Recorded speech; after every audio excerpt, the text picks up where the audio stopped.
Salve, salve galera, começando mais uma edição do 3 pontos e a falta. Vamos falar aqui do jogo 3 das finais da NBA. Denver Nuggets devolveu o roubo de mando de quadra, foi lá no Kaseya Center e garantiu a sua vitória contra o Miami Heat. Uma vitória categórica, Filipão. 109-94. Esse cara aí que vocês estão vendo na tela, Nikola Jokic, mandou e desmandou no jogo, fez o que quis com o time do Miami Heat e agora está de novo na vantagem. 2-1 para o time de Denver na série. Vamos falar tudo sobre essa partida, mas antes, hora da gente pedir para você deixar o seu like, para você deixar o seu joinha. Super importante para a gente chegar a cada vez mais fãs de basquete aqui no YouTube. Então já deixa o like aí, não esquece, porque ajuda muito o nosso trabalho aqui nessa plataforma. E se você tá chegando agora, se você não conhece 3 pontos e a falta, a gente te convida a assinar o canal do 3 pontos e a falta e clicar no sininho para receber notificações de vídeos novos aqui. Toda vez que tiver vídeo novo, você vai saber, você será notificado. Rumo aos 5 mil, Filipão. A gente vai chegar Rumo aos 5 mil. Rumo aos 5 mil. Rumo aos 5. Eu não tô dormindo, Bruno, até a gente bater esse número, cara. Vixe Maria, você vê. Olha minhas olheiras aqui, ó. É isso. Enquanto vocês não ajudarem a gente a chegar aos 5 mil, isso vai continuar acontecendo. A meta é chegar até os 5 até o final dos playoffs, né, Bruno? Então a galera tem pouco mais aí de alguns dias aí, algumas semanas. Então ajuda a gente aqui, galera, a acreditar nesse sonho e voltar com tanta força assim no ano que vem. É importante a gente saber, né, ter esse feedback de vocês. Exatamente. Bom, vamos lá, Filipão. Vamos falar aqui sobre Denver 109, Miami 94, um jogo assim que essa diferença no placar eu acho que ela talvez seja até simbólica, porque ela foi construída ali logo no começo do segundo tempo e simplesmente não diminuiu, né? Miami não conseguiu ter aquelas famosas arrancadas que eles têm ali no final do jogo, muito impulsionadas por uma mudança no sistema de marcação que costuma confundir o time adversário. Dessa vez, até se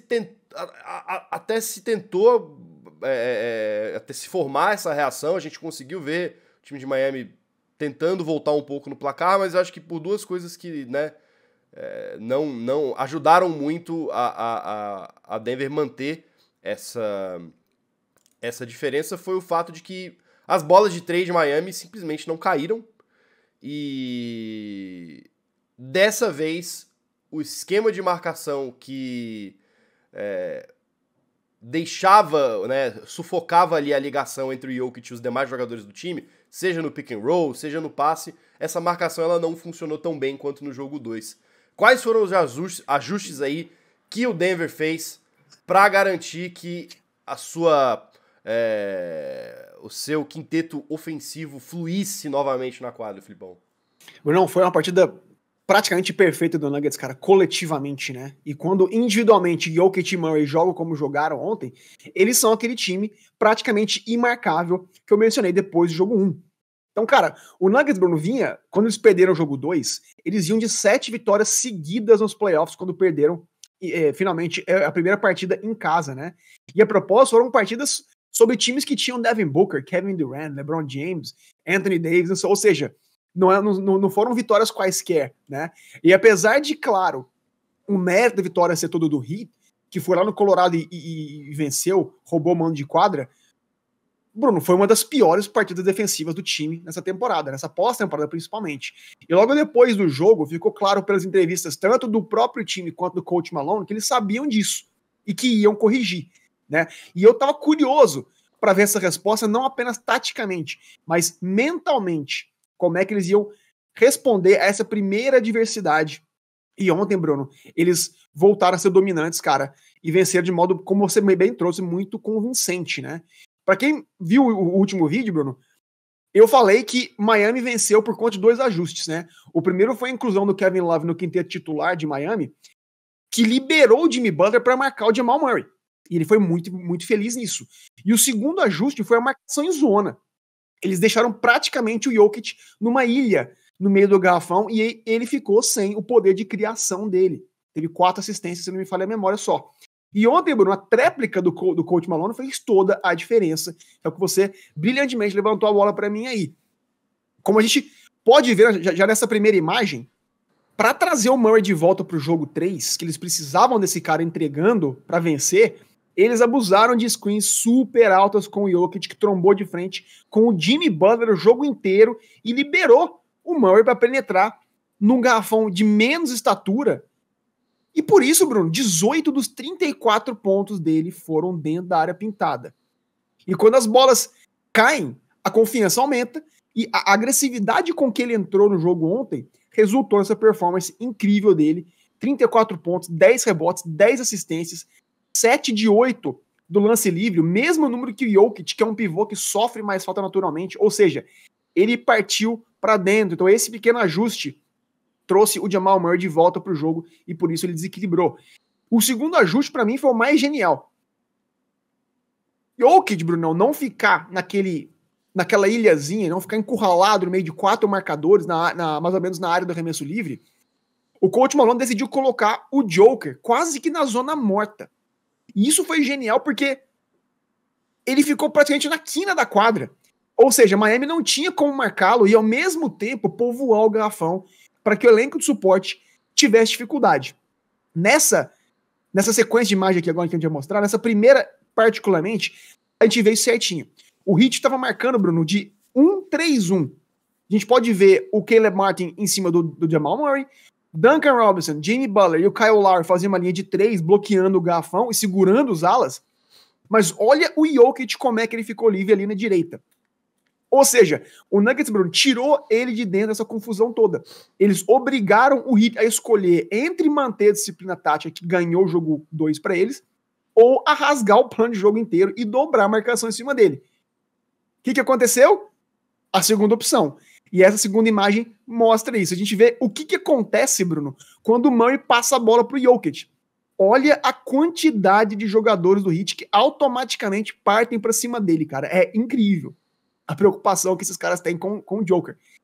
Praticamente, Bruno, o time inteiro vira pelo menos os olhos para ele, né? E o resultado a gente já sabe. Nessa jogada especificamente, ele nota o Chris Brown penetrando em altíssima velocidade, passa a bola para ele e ele faz uma bandeja. E é exatamente por isso, Bruno, que ele teve 15 pontos, chutou 7 de 8 de quadra ontem. E uma partidaça dele, né? Então, Bruno, quando tem essas duas estrelas tão excepcionais, jogando em tão alto nível, é por isso que o Chris Brown, e né, em outras noites, é o Bruce Brown, que vai ter o espaço deles. E ontem foi o calouro que aproveitou bem demais essa chance que teve, cara.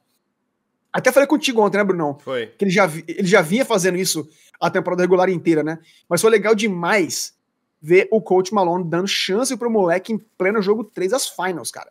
E mais legal a necessidade também, se você parar pra pensar, né? Porque essa pós-temporada inteira, o Denver tava jogando com praticamente 7 jogadores, né? Era o quinteto titular, e aí vindo do banco o Bruce Brown e às vezes, muito às vezes, o Jeff Green, né? Mas principalmente o Bruce Brown. Eram praticamente só esses 7 caras que estavam jogando. Então, talvez até por um pouco de necessidade, precisava de um cara mais jovem, né? De alguém que teria mais fôlego ali pra... E mais rápido, né, Bruno? Exatamente, mais rápido, né? Poder botar um pouco mais de velocidade nesse ataque. Sim. Foi justamente tudo que o Christian Braun podia agregar a esse time, né? E só um dado curioso, eu curti muito, obviamente, essa partida ofensiva dele, a energia que ele trouxe, Bruno, as penetrações rápidas, né, a explosividade que ele tem. Ele aparenta ser um cara pequeno, mas ele não é. E ele foi muito bem defensivamente em cima do Jimmy Butler também. E eu acho que isso é uma coisa muito complicada pro Heat, Bruno, que é ter mais um bom marcador pro Jimmy Butler, cara. E ontem o Christian Braun deu conta do recado e eu imagino que ele vai ter mais minutos na série aqui pra frente. Mas, Bruno, eu já falei do Brown, já falei do Murray, mas como não falar do Nikola Jokic, dono do jogo, de novo, Bruno? É incrível falar isso, porque eu tenho a impressão de que todo santo jogo é a mesma história, cara. Eu acho que as pessoas, né? Eu acho que as pessoas, assim, estão finalmente começando a entender o tamanho da dominância desse cara. Eu acabei de falar dos ajustes que o Miami fez para justamente tirar a capacidade do Jokic criar no jogo 2, mas ainda assim ele foi lá e fez 41 pontos, cara. Ou seja, ontem, quando ele conseguiu voltar a jogar o arroz com o feijão do Joker, Bruno, o cara me faz 32 pontos, 21 rebotes, 10 assistências. o que são números absolutamente inacreditáveis. E jogando majoritariamente da ponta da quadra, né? O que é mais impressionante ainda, né? Mais longe do garrafão, né? Tirou ele da zona de conforto dele e ele foi o primeiro jogador da história a ter um jogo de pelo menos 30 pontos, 20 rebotes e 10 assistências nas finals da NBA. E eu tô chegando num ponto, Bruno, que eu que sou mais das antigas, não consigo me lembrar de um cara mais dominante do que ele desde Shaq O'Neal, cara. É impactante dizer isso, mas tudo bem que ele não tem a força bruta do que o Shaq tinha, mas, cara, como não dizer que ele não tem talvez mais talento ainda, né? Porque ele domina não só a pontuação como o Shaq fazia, né, nos pontos e nos rebotes, mas o Jokic tem essa faceta da criação, cara, que é talvez o maior atributo dele, né? Ele não é um cara tão pontuador, não é um cara de volume como o Joel Embiid, por exemplo, né? Ele é um cara que mais orquestra esse time. Então, cara, ele é um talento, Bruno, absurdo, cara, e é por isso que ele tem sido tão consistente. Se você tira uma dessas armas, ele vai lá e te fere de outra maneira. Só pra você ter uma ideia, nesses playoffs particularmente, ele tem tido a média de 30 pontos, 13 rebotes e 10 assistências, chutando 55% de quadra, 47% de 3, 80% de arremesso livre e tá positivo 148 no plus-minus, cara. Então, assim, eu deixei esse plus-minus pro final também, porque eu queria falar justamente da partida defensiva brilhante que ele fez, cara. Sei que os números dele são ridículos ofensivamente, que drenam naturalmente a atenção, mas o que ele fez, Bruno, defensivamente, principalmente em cima do Bam Adebayo, foi outro nível, cara. O Bam tem chutado 49% nos playoffs até agora. Mas ontem o Joker, Bruno, segurou ele para 7 de 21, cara, 33%. Número muito baixo para um pivô, né? E o Bam tem sido, Bruno, muitas vezes nessa série, nos playoffs, o cara que lidera o Heat ofensivamente, né? Com os times adversários marcando muito o Jimmy Butler, ele tem crescido e tem desequilibrado. Foi assim na série contra o meu Knicks, foi assim contra o Boston também, partidas muito, muito boas. E ontem o Bam saiu do jogo, muito por conta do trabalho defensivo também do Nikola Jokic, Bruno. Irmão, quando a gente combina... E nisso aí também eu acho que teve uma ajuda muito substancial do Aaron Gordon, né? Se o Aaron Gordon Bruno, nesse jogo não foi tão acionado no ataque, na defesa ele foi super importante. Era a cena mais comum da defesa do Nuggets era ali o Nikola Jokic e o Aaron Gordon juntos tentando pegar o rebote. Não à toa que ele saiu com 10 rebotes, né? Dos quais 7 foram na defesa. Então, não tô dizendo que foi assim...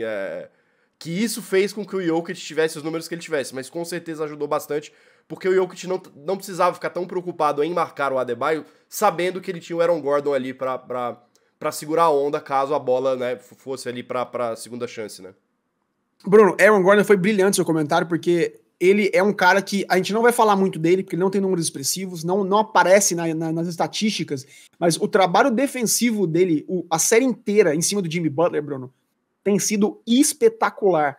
Se tem algum motivo pelo qual o Butler não teve um jogo de 30, 40, né, pontos, que como a gente esteve acostumado a ver, é por causa do Aaron Gordon, Bruno. O cara é incansável. Presta atenção no próximo jogo para você ver a quantidade de corrida, de screen que o Aaron Gordon persegue o Jimmy Butler, cara.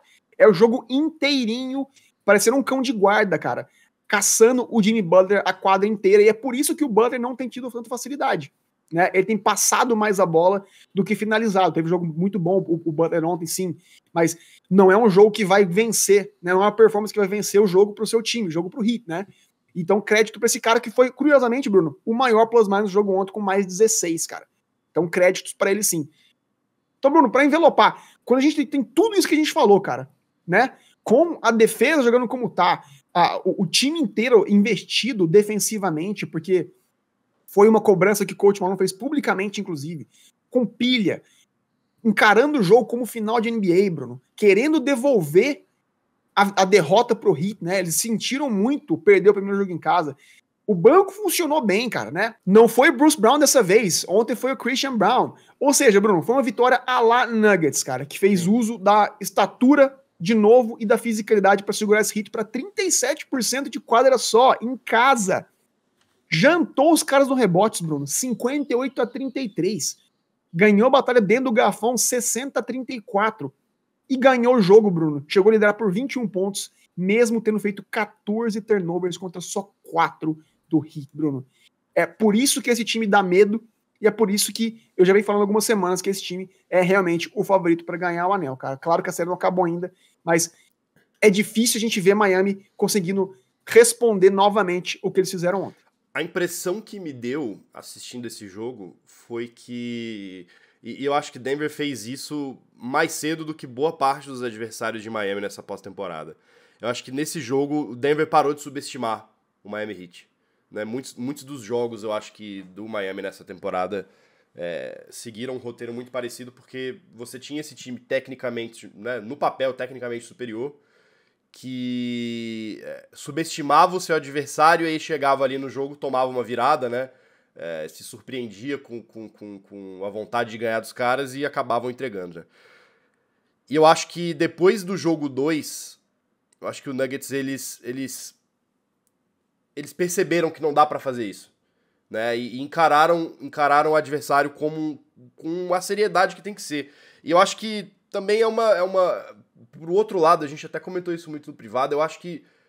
Eu tenho a impressão que faltou um pouco isso pro Heat, né, nesse jogo. Eu senti que tava muito clima de festa, até na transmissão você percebia o quanto que eles estavam lá se focando, vamos mostrar ali as estrelas do futebol que estão assistindo, né? Até teve o Neymar aparecendo ali no shoot-around e tal.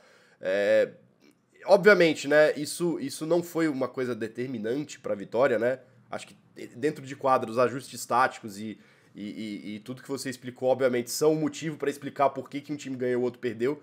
Mas eu não consigo deixar de pensar nesse intangível também, Filipão. Que Denver entrou muito mais focado, entrou com muito mais vontade de ganhar essa partida e ganhou. E agora tá aí com essa vantagem de 2-1, indo para um jogo 4 também em Miami, podendo levar a série de volta para Denver quase fechada, né? Como é que você vê isso daí? Inclusive, já emendo perguntando pra você suas perspectivas pra esse jogo 4. Bruno, eu concordo contigo plenamente, cara. Eu senti que foi, assim, uma atmosfera como se eles estivessem pra fechar a série ontem, em Miami. Coisa que tava muito longe de acontecer, né? Na minha percepção, havia um clima muito diferente nos vestiários das duas equipes e ficou muito claro quando a bola subiu. E não é a gente que tá supondo isso. O Jimmy Butler foi perguntado ontem sobre o nível de concentração e energia da equipe e ele disse que foi inaceitável. Então são palavras do próprio Jimmy Butler na coletiva de imprensa. Ele mesmo concorda com a gente, né? Mas, Bruno, planejando, né, vislumbrando o jogo 4, obviamente a gente vai ver, melhor agora, o Heat muito mais pilhado. A gente vai ver o Heat se entregando em quadra, aquela expressão com a faca nos dentes e sangue no olho, porque é o tudo ou nada pra eles. Se o Heat perde esse jogo, os 2 jogos em casa, e a série vai 3-1 pro Colorado, e o Nuggets pode vencer, levantar o troféu, ganhar o anel em casa, no jogo 5, esquece. Então o jogo da temporada do Miami é esse jogo 4. E eu sei, já posso cravar que esses caras vão entregar, pelo menos num quesito energético e de vontade. Agora, no ponto de vista tático, as coisas já não estão tão simples assim, cara. Porque, pelo que eu vi ontem, o Denver jogou, Bruno, o normal deles ontem, cara. E venceram muito bem. Agora, pro Heat vencer, eles têm que se moldar muito, cara. Eles têm que fazer muita coisa diferente, tem muita coisa para dar certo. A defesa de zona tem que encaixar. Os chutes de 3 tem que cair. Ou seja, Bruno, são muitas coisas assim que não tem como você contar com isso. Como Denver consegue, como a gente mencionou, muito... É um emblema, né, o Jokic, né, é um cara que você sabe que ele vai entregar pelo menos 20 pontos, 10 rebotes, 10 assistências, cara, todo santo jogo. Então, eu acho que Miami tem uma missão mais ingrata. É impossível? Óbvio que não é, e os caras estão fazendo isso os playoffs inteiro, mas eu acho que num ponto de vista dos 7 jogos como um todo, eu acho mais fácil Denver vencer do que o Heat vencer, justamente por isso que eu falei. É isso. Com a prancheta agora, Erik Spoelstra para fazer esses ajustes aí e a gente vai ficar de olho no que ele vai trazer pra gente para esse jogo 4, que não vai ser tão longe, né, Filipão? Agora a gente tem um intervalo um pouquinho menor.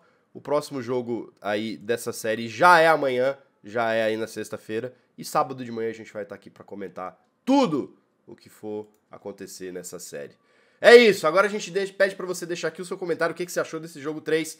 Não se esqueça também de assinar o canal do 3 Pontos e a Falta e deixar o seu joinha, super importante pra gente chegar a cada vez mais fãs aqui de basquete de NBA no YouTube. Filipão, tamo junto, obrigado a você também que assistiu a gente até aqui e até o próximo vídeo. Valeu!